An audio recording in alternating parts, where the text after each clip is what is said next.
시편 150편 전체의 서론격인 이 시편 1편과 2편은 같은 단어로 시작하고 끝을 맺습니다. 그 단어가 뭐냐면 복이라는 아슈레라는 단어입니다. 시편 1편 1절은 이렇게 시작하죠. 복 있는 사람은 악인들의 꾀를 따르지 아니하며, 이렇게 시작해요. 시편 2편은 이렇게 끝납니다. 여호와께 피하는 모든 사람은 다 복이 있도다. 하나님은 왜 이 복에 대한 이야기로 시편을 이렇게 여는 것일까요? 그 복이 바로 우리를 향한 하나님의 마음이기 때문에 그래요.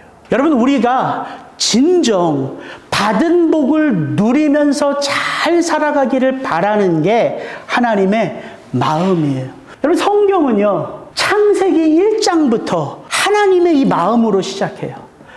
여러분, 하나님이 당신의 형상을 닮은 인간을 만드시고 그 인간에게 말씀하실 때 어떻게 말씀하셨다고요? 하나님이 자기 형상 곧 하나님의 형상대로 사람을 창조하시되 하나님이 그들에게 복을 주시며 이르시되, 인간은 복받은 자로 살아가게끔 지어진 존재란 말입니다. 이게 성경의 시작이에요. 하나님은 인간이 그 바벨탑을 쌓아 올려 하나님과 같이 되고자 하는 그 악한 모습을 보며 그 바벨탑을 다 무너뜨리시죠. 그리고 하나님은 놀라운 구원의 프로젝트를 시작하십니다. 그 프로젝트가 뭐예요? 오직 구원은 무엇으로 말미암아? 믿음으로 말미암는 프로젝트예요. 누구를 통해서 그 믿음의 프로젝트를 시작하셨죠? 믿음의 조상 아브라함 아닙니까? 창세기 12장 아브라함을 부르는 장면이에요. 여호와께서 아브라함에게 이르시되 너는 고향과 친척과 아버지의 집을 떠나 내가 네게 보여줄 땅으로 가라. 네게 복을 주어 내 이름을 창대하게 하리니 너는 복이 될지라. 이게 믿음으로 인한 구원의 프로젝트예요.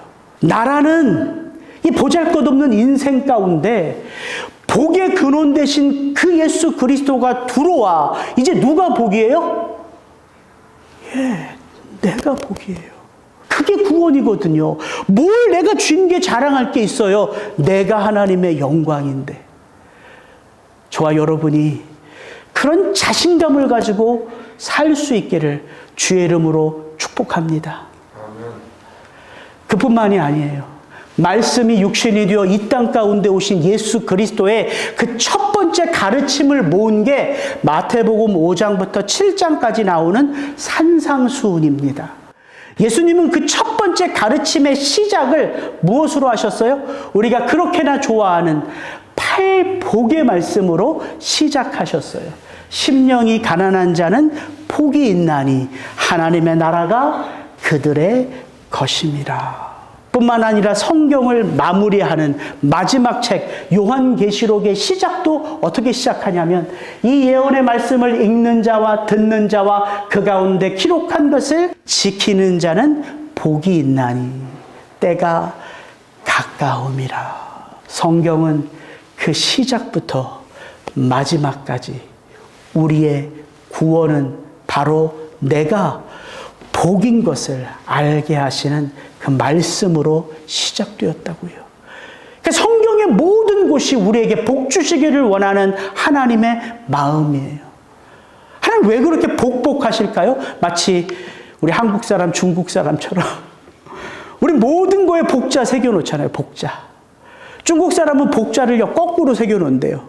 왜? 복이 쏟아지도록 우리 집에 들어오라고 이 복자 한자를요 거꾸로 이렇게 집에 붙여놓는데요. 하나님이 마치 그와 같으세요. 왜 그럴까요? 하나님이 이 땅을 살아가는 우리들을 아세요.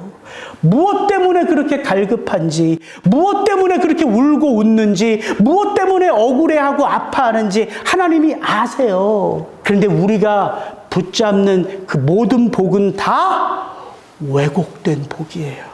그래서 하나님은 너희들이 진짜 살아내야 할 복, 너희들이 진짜 깨달아야 할 복, 그 복을 성경 처음부터 마지막까지 가르쳐 주는 거예요. 근데 우리가 예수 그리스도를 믿으면서도 그렇게 세상 사람들이 추구하는 그 복에 목말라 한다면 우리의 신앙의 걸음 돌아봐야죠. 성경이 무엇을 말하는지 다시 상고해야지요. 그래서 앞으로 마태복음 예수님의 첫 번째 가르침에 나오는 그 8복으로부터 예수님의 가르침을 한 주 한 주 좀 살펴보고자 합니다. 왜 제가 근데 시편 1편 이 말씀을 제 설교의 첫 시작으로 하느냐면 성경에서 말하는 복이라는 단어가 두 종류가 있어요. 히브리어로 바라크라는 단어와 아슈레라는 단어, 이 두 개의 복이 있습니다. 이게 혼용되어서도 사용이 돼요. 그런데 바라크라는 단어는 무조건적이고 절대적인 복이에요. 창세기 1장에서 받은 인간이 하나님으로부터 받은 복, 창세기 12장에 아브라함이 받은 복, 이게 다 바라크예요. 무조건적인 복, 절대적인 복. 태양은 모든 사람들을 가리지 않죠? 그냥 쏟아붓죠? 이렇게 주어지는 복이 바라크예요. 근데 성경엔 또 다른 복이 있죠. 관계에서 누리는 복. 이건 내가 그 하나님과 이런 관계를 유지하면 받을 수 있는 복이에요. 그래서 오늘 시편 1편 1절에 복 있는 자는 이 복이 바로 아슈레고요.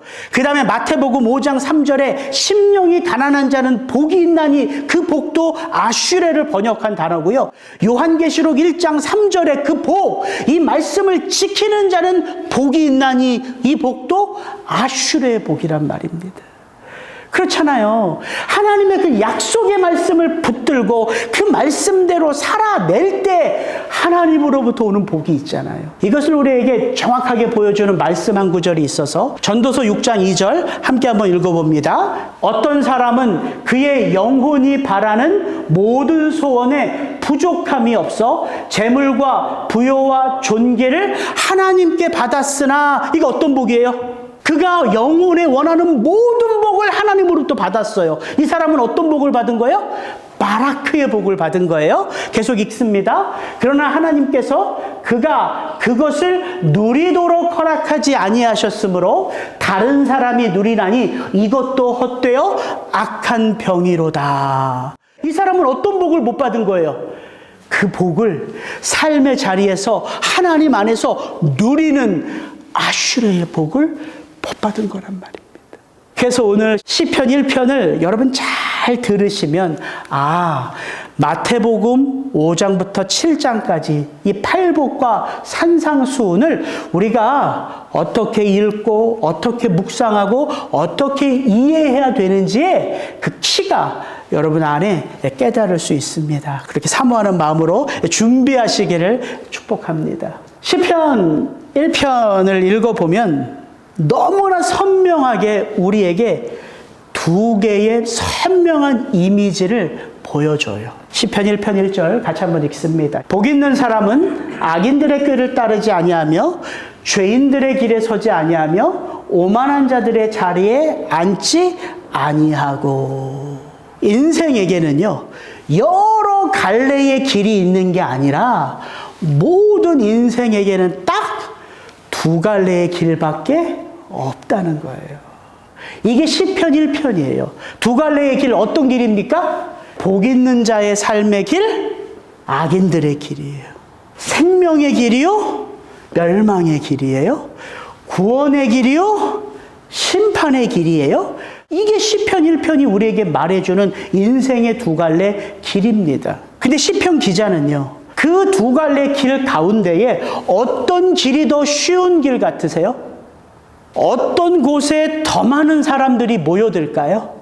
좁은 길입니까? 넓은 길입니까? 넓은 길이잖아요. 그래서 시편 기자는 참 의미 있게 이 시편 1편 1절을 썼어요. 복 있는 사람은 단수입니다.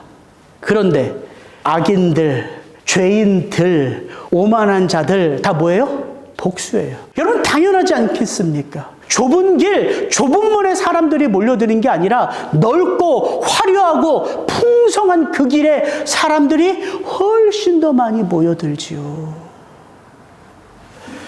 근데 또한 시편 1편을 읽어보면 우리 인생에는 이 두 갈래의 길만 있다 말하지 않고 그 두 갈래의 길을 걷는 사람들에게서 일어나는 열매에 대한 이야기도 같이 해줘요. 3절, 4절 같이 한번 읽습니다. 그는 시냇가에 심은 나무가 철을 따라 열매를 맺으며 그 잎사귀가 마르지 아니함 같으니 그가 하는 모든 일이 다 형통하리로다. 악인들은 그렇지 아니하며 오직 바람에 나는 겨와 같도다. 시냇가에 심은 나무.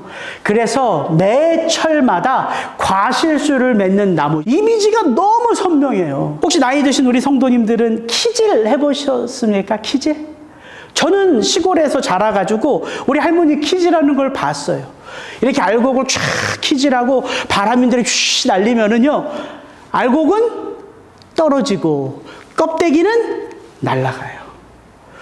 그러니까 이 시편 1편은 그냥 읽기만 해도 그 그림이 너무나 선명하게 그려진다는 것이지요. 그렇다면 자연스럽게 우리는 도대체 이 복 있는 자가 맺는 그 철을 따라 맺는 그 풍성한 열매들, 아니 그 죄인들, 악한 자들, 오만한 자들이 그의 삶 속에서 수고하고 애써도 결국 쭉정이 같은 인생을 살게 만드는 그 핵심은 뭘까? 그냥 관심이 저절로 2절에 가요. 그 2절 같이 한번 읽습니다. 오직 여호와의 율법을 즐거워하여 그의 율법을 주야로 묵상하는도다. 그 율법을 즐거워하는 자의 삶 속에서 일어나는 그 풍성한 열매들. 그렇다면 여러분, 시편 1편 1절이 말하는 복 있는 사람은 악인들의 꾀를 따르지 아니하고 죄인들의 길에 서지 아니하고 오만한 자들의 자리에 앉지 아니하고. 그럼 복 있는 자들은 저 말이 어떤 상황 속에서도 결코 죄를 지을 수 없다, 결코 유혹에 넘어갈 수 없다, 결코 악한 자의 삶을 살 수 없다, 그 말을 하는 걸까요? 저게 1편 1절이 복 있는 자란 그렇게 죄의 유혹에는 전혀 빠질 수 없고 넘어질 수 없고 오직 그는 의롭고 아름다운 선한 삶의 열매만을 맺는다, 그 말을 하고 싶은 걸까요? 그런 게 아니에요. 시편 1편 1절은 그래서 2절의 그늘 아래서 해석하는 말씀인 거예요. 2절의 말씀 안에서 1절을 해석할 수 있는 거예요. 만약 저와 여러분들이 우리의 힘으로 죄의 유혹을 이겨낼 수 있다면, 저와 여러분들이 우리의 능력으로 죄의 문제를 해결할 수 있다면 예수님이 왜 오신 거예요 도대체? 왜 성령님은 이 땅 가운데 임하셔서 우리 안에 우리와 함께 하시는 거예요? 우리가 다 할 수 있는데. 그래서 시편 1편 1절은 복 있는 자는 죄 안 짓는 자다, 이 말하는 게 아니라 복 있는 자의 삶 속에 무엇이 살아있으면 여호와의 말씀이 살아있으면, 그 여호와의 말씀이 살아있는 성도의 삶 속에는 어떤 일이 벌어진다는 거예요? 죄가 뿌리를 내릴 수가 없다는 거예요. 여러분, 이게 복이에요. 말씀이 살아있으면요, 죄의 유혹에 넘어갈 수 있어요. 근데 죄가 뿌리를 내리지 못해요. 그래서 어떻게 돼요? 일어서서 돌이킬 수 있는 것이지요. 이게 말씀의 축복이에요. 왜 저와 여러분이 말씀으로 거듭나고 말씀으로 구원을 받아요? 그 말씀이 우리의 죄를 씻어내는 치유의 역사가 있기 때문이에요. 그 말씀이 우리의 죄를 드러내는 믿음의 역사가 있기 때문이에요. 그래서 시편 1편 2절 안에서 1절을 볼 때만이 내 힘으로 죄를 이긴다는 말이 아니라 우리는 끊임없이 무엇 안에서 살아야 된다? 말씀 안에서 살아야 됨을 우리에게 도전하고 있는 것이지. 그럼 여러분 3절을 한번 보세요. 그는 시냇가에 심은 나무가 철을 따라 열매를 맺으며 그 잎사귀가 마르지 아니함 같으니 그가 하는 모든 일이 다 형통하리로다. 그럼 이 3절은 또 복 있는 자란 매사 모든 일에, 모든 삶의 선택권 가운데에 항상 최선의 선택, 최고의 선택만을 해서 그의 삶의 어떤 순간에도 그의 삶은 형통한 삶이다, 이 말을 하는 걸까요? 그것도 그 말을 하는 게 아니에요. 시편 1편의 3절, 4절도 무엇의 그늘 아래서 해석하는 거예요? 2절의 그늘 아래서 해석하는 말씀인 거예요. 시냇가에 심은 나무라는 저 표현, 더 정확하게는 시냇가에 심기워진 나무예요. 수동태란 말이에요. 근데 저기서 말하는 시냇가도 건기와 우기가 분명한 곳이 이스라엘 광야입니다. 그 이스라엘에 비가 많이 오면 내가 흘러요. 그 자연천을 와디라고 합니다. 와디. 그럼 이게 건기 때는 어떻게 될까요? 다 말라버려서요, 물이 흐르지 않아요. 그래서 여기에 쓰여진 저 시냇가도 와디라는 히브리어를 쓰지 않아요. 관계 수로를 연 의도적인 천을 말합니다. 그러니까 늘 물이 마르지 않도록 관계를 한 그곳에 나무를 가져와 옮겨 심었다는 거예요. 다 인공적이에요. 누구의 손이 가 있는 표현이에요, 이거 다. 시냇가에 심은 나무. 도대체 누가 저와 여러분들을 관계를 잘 해놓고 거기에 갖다 옮겨 심었을까요? 누가? 생명의 주인 되신 우리 아버지죠, 아버지. 여러분, 창세기 1장의 시작이 그렇게 시작되었어요. 하나님이 자기 형상대로 인간을 만드셨어요. 언제? 며칠 날? 6일째 만드셨잖아요. 그리고 7일째 안식한 거 아닙니까? 인간을 6일째 만드셨다는 건 그 인간을 만들기 전에 어떤 조건을 만드셨다는 거예요?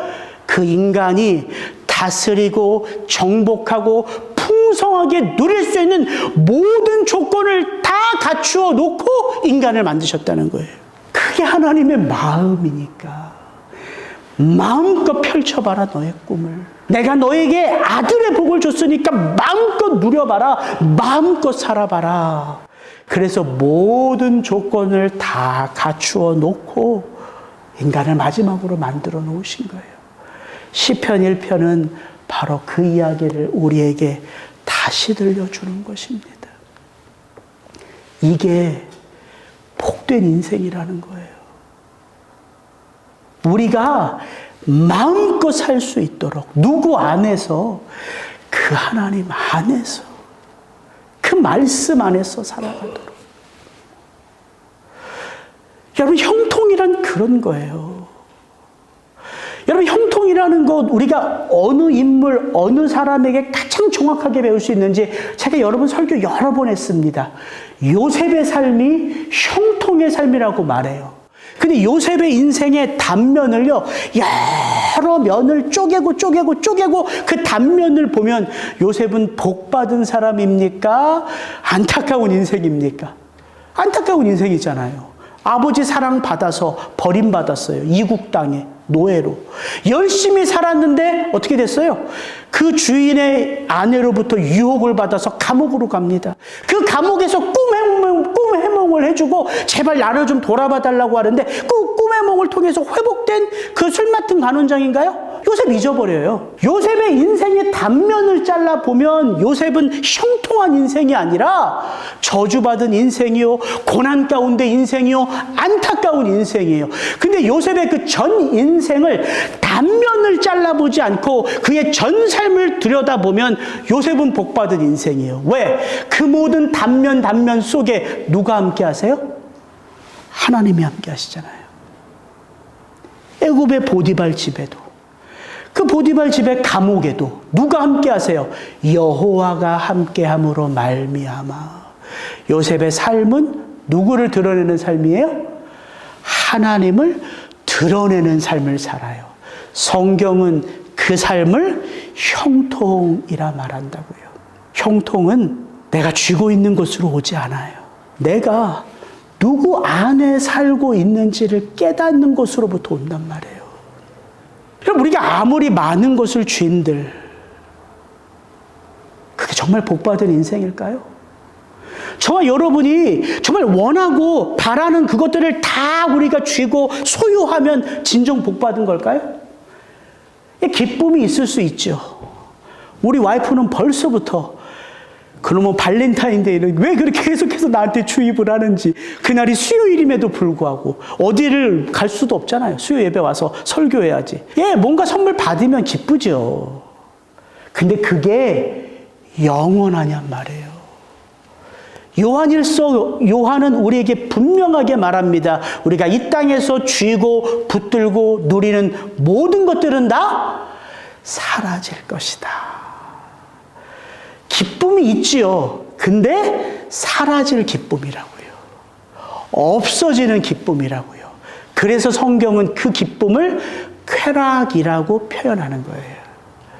여러분, 우리의 욕망은요, 내가 무엇인가를 얻었다고 해서 그 욕망이 만족함을 누릴까요?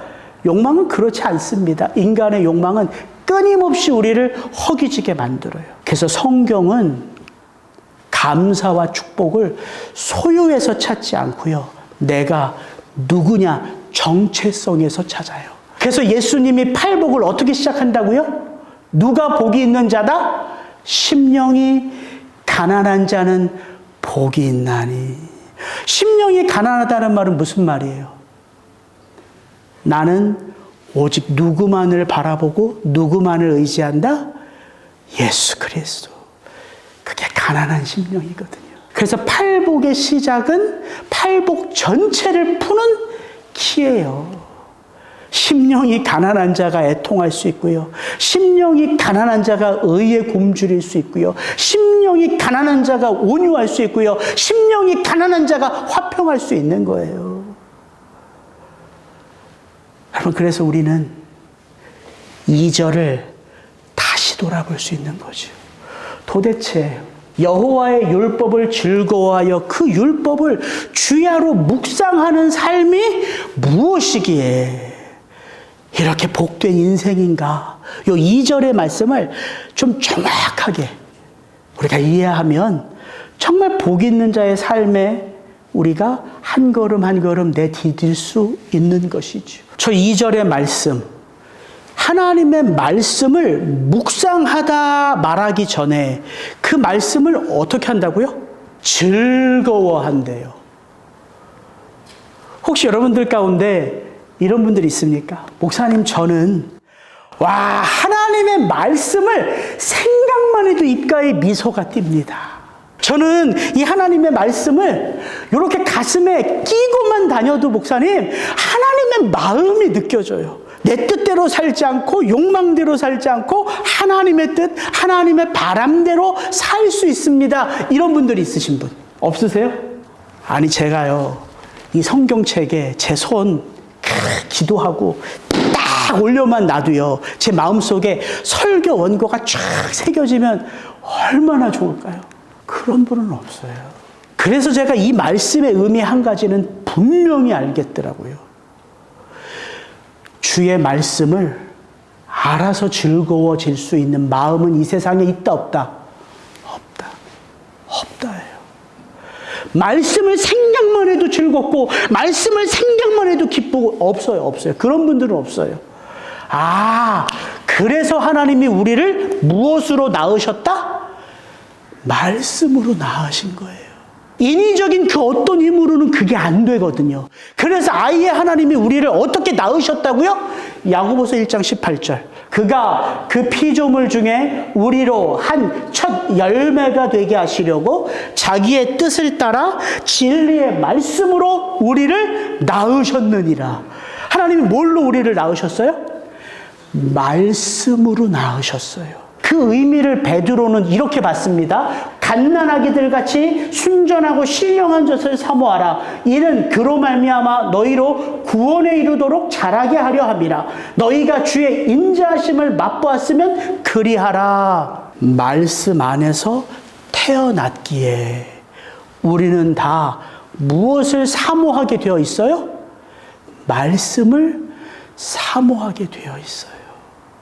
그래서 우리가 다 갓난아기 해요. 어떤 갓난아기?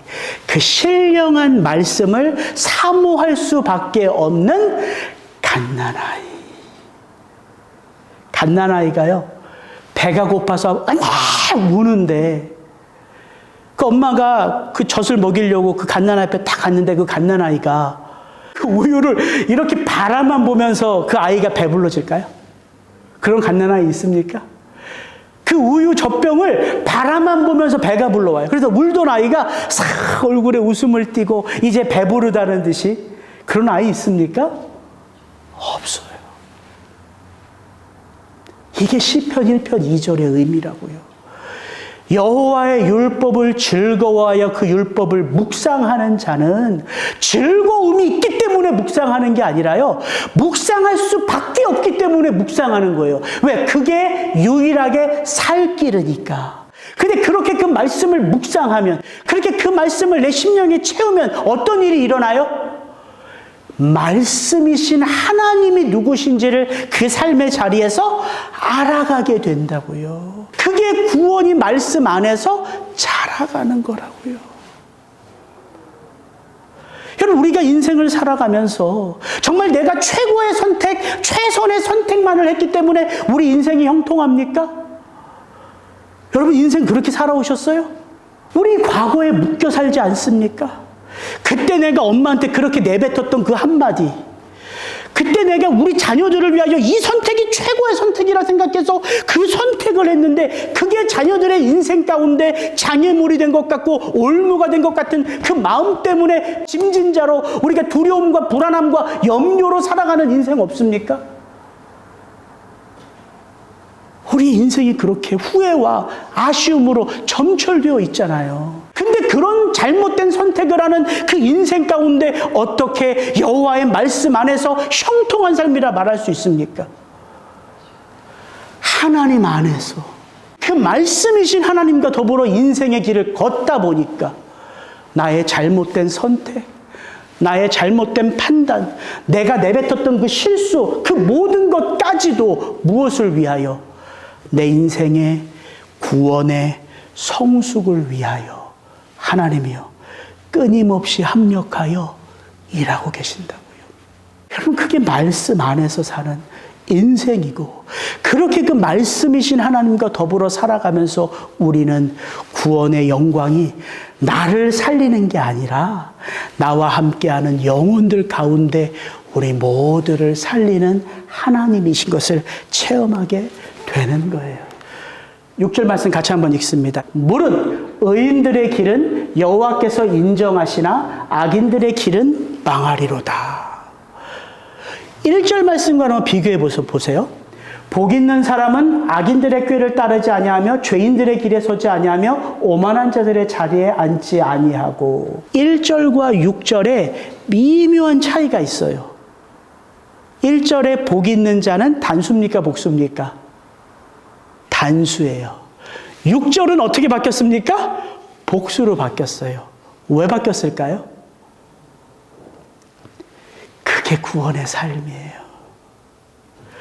복 있는 한 영혼이 나를 살리는 그 말씀을 의지하여 그 말씀의 주인 되신 그 하나님과 더불어 인생을 살아가다 보면 누가 그의 영혼을 알아요? 하나님이 아세요. 말씀이신 하나님이 아세요. 그게 이 표현이에요. 무릇 의인들의 길은 여호와께서 인정하시나. 저 영어 성경으로 보면 전부 다 know예요. 아신다 이거예요. 하나님이 그렇게 말씀 안에 씨름하는 그 영혼의 삶을 아시기에 그 영혼의 삶을 인정해 주신다고요. 그 말이 뭐예요? 때를 따라 열매를 맺게 하시는데 그 열매를 누가 먹을까요? 내가 먹는 게 아니에요. 나와 인생 가운데 함께하는 그 영혼들이 그 열매를 먹어요. 그래서 그 영혼들이 또 누구를 알아요? 하나님을 알아요. 하나님을 알아요. 그래서 그 영혼들이 어떻게 돼요? 또 복 있는 사람은 내 삶을 사는 거예요. 여러분, 이게 구원이에요. 이게 하나님의 나라라고요. 이게 교회라고요. 우리 모두의 구원을 위하여 한 영혼의 삶으로부터 하나님은 그 구원을 확장해 가신다고요. 그래서 이 율법을 묵상하는 삶이 무엇인지를 알아야 돼요. 묵상하다, 히브리어로요, 하가예요. 하가. 우리가 보통 생각하기를, 여러분이 요즘 말씀 묵상하는 거 보면 묵상 다 어떻게 생각해요? 성경을 조용한 곳에서 읽고 그걸 반복해서 계속해서 읽다 보니까 생각하고, 이걸 이제 큐티라고 하잖아요. 읽고 생각하고. 근데 하나님은 그 단어를 쓰지 않아요. 읽고 생각하다는 단어를 쓰지 않고 여기 묵상하다는 말을 하가라는 말을 쓰는데, 이 하가에는 이 4개의 뜻이 있어요. 1번부터 같이 한번 읽습니다. 비둘기나 새들이 구구구구 하듯이 소리를 내다. 두 번째, 먹이를 잡은 사자가 기뻐서 깡 하는 소리를 내다. 사람들이 낮은 소리로 말하다, 중얼거리다, 심사숙고하다. 마지막, 사람들이 무엇인가를 계획하고 운영하고 플랜한다. 2절에서 말하는 이 하가, 묵상하다라는 단어는 단지 읽고 생각하다라는 게 강조되어 있습니까? 그럼 뭐가 더 강조되어 있을까요? 1번부터 3번까지 다 강조되는 게 뭐예요? 소리를 내는 거예요. 그 말씀을 소리를 내는 거예요. 소리를 내서 읽고 중얼거리고 말하는 거예요. 우리가 생각하는 묵상하고 좀 다르죠. 골똘히 읽고 이 의미가 뭔가 다른 데 찾아보고 생각하고 그걸 계속해서 심사숙고하고, 이것도 묵상이 맞는데 오히려 그런 모습보다 시편 1편 2절에서 말하는 묵상하다는 건 소리를 내어 읽는 거예요. 중얼중얼 읽는 거예요. 그리고 그 말씀을 이렇게 붙들고 살아가는 게 아니라 이 말씀을 내 삶에서 말하는 거예요. 여러분, 그렇게 말씀을 말하는 삶이요, 그 말씀을 가지고 기도하는 삶이 되는 거예요. 생각해 보세요. 복 있는 사람은 여호와의 율법을 즐거워하여 그 율법을 주야로 묵상하는 자로다. 하나님, 제가 말씀을 정말 주야로 묵상하고 싶어요. 여기서 주야, 소리를 내다 보면 이렇게 알게 돼요. 이 주야? 시간적으로 밤낮, 아니 매일같이 말씀을 묵상하라고? 매일같이 묵상하다는 게 머리에 들어오면, 내가 내 인생에 기쁠 때에도 말씀을 묵상하는 거예요. 그럼 내 인생에 어떤 때에도, 곤고한 때에도 말씀을 묵상해야 되는구나. 하나님, 지금 제 인생이 곤고합니다. 하나님은 저한테 이 곤고한 때에도 나를 찾으라, 나를 부르라, 그것이 말씀 안에서 사는 삶이다 말하는데, 하나님, 제가 하나님을 의지하지 않고 뭔가 내 주변에 도움의 손길들만 자꾸 찾았어요. 하나님, 제가 이 말씀을 제 마음에 담아 하나님을 찾고 하나님을 부르며 이 말씀 안에서 살기를 원합니다. 말씀이 어느 순간 기도의 제목이 되었어요. 이 말씀을 가지고 경영하는 거예요. 경영하는 거. 이 뜻이요, 시편 2편 1절에 그대로 하가 똑같은 표현을 써요. 어찌하여 이방 나라들이 분노하며 민족들이 헛된 일을 꾸미는가, 하가예요.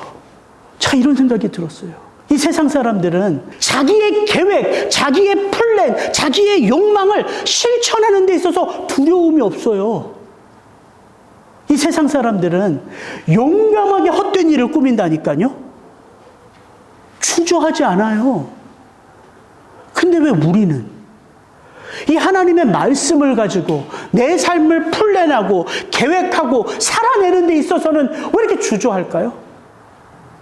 왜 이렇게 자신감이 없어 할까요? 말씀이 내 안에 채워지지 않았기 때문이에요. 여러분, 말씀 묵상은 다른 것이 아닙니다. 제가 오늘 말씀을 준비하는데 우리가 말씀 묵상을 이렇게 생각해야 된다는 생각이 들더라고요. 우린 자꾸 하나님의 말씀을 읽고 묵상하며 내가 하나님을 더 잘 알아가는 게 말씀 묵상이라고 생각되죠. 그죠? 말씀 묵상이 하나님의 말씀을 내 마음에 담고 심령에 담고 머리에 담고 생각에 담고 삶에 담아서 하나님을 더 많이 잘 알아가는 거, 이게 말씀 묵상이라고 생각한다고요. 다윗은 반대로 얘기합니다. 다윗은 이렇게 얘기해요. 다윗의 시편 139편입니다. 잘 보세요. 여호와여, 주께서 나를 살펴보셨으므로 나를 아시나이다. 주께서 내가 앉고 일어섬을 아시고 멀리서도 나의 생각을 밝히 아시오며 나의 모든 길과 내가 눕는 것을 살펴보셨으므로 나의 모든 행위를 익히 아시오니 여호와여 내 혀의 말을 알지 못하는 것이 하나도 없으시니이다. 그렇게 여호와의 말씀을 사모하는 다윗. 그래서 여호와의 말씀이 꿀송이처럼 달고 여호와의 말씀이 나의 삶을 이끈다라고 고백했던 그 다윗은 그렇게 말씀 묵상을 잘해서 내가 여호와를 압니다라고 고백하지 않지요. 그 반대예요. 누가 누구를 안다? 하나님이 나를 아시나이다. 이게 말씀 묵상의 축복이라고요. 내가 그 말씀을 통해서 하나님을 잘 알아가는 게 아니라 그 말씀을 내 인생에 내 삶에 채우니까 나라는 존재는 누구예요?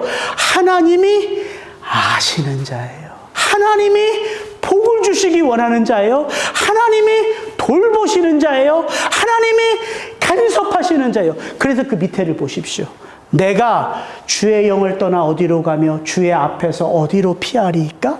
내가 하늘에 올라갈지라도 하나님이 거기 계시며 스올에 내 자리를 펼치라도 거기 계시니이다. 내가 새벽 날개를 치며 바다 끝에 가서 거주할지라도 거기서도 주의 손이 나를 인도하시며 주의 오른손이 나를 붙드시니이다.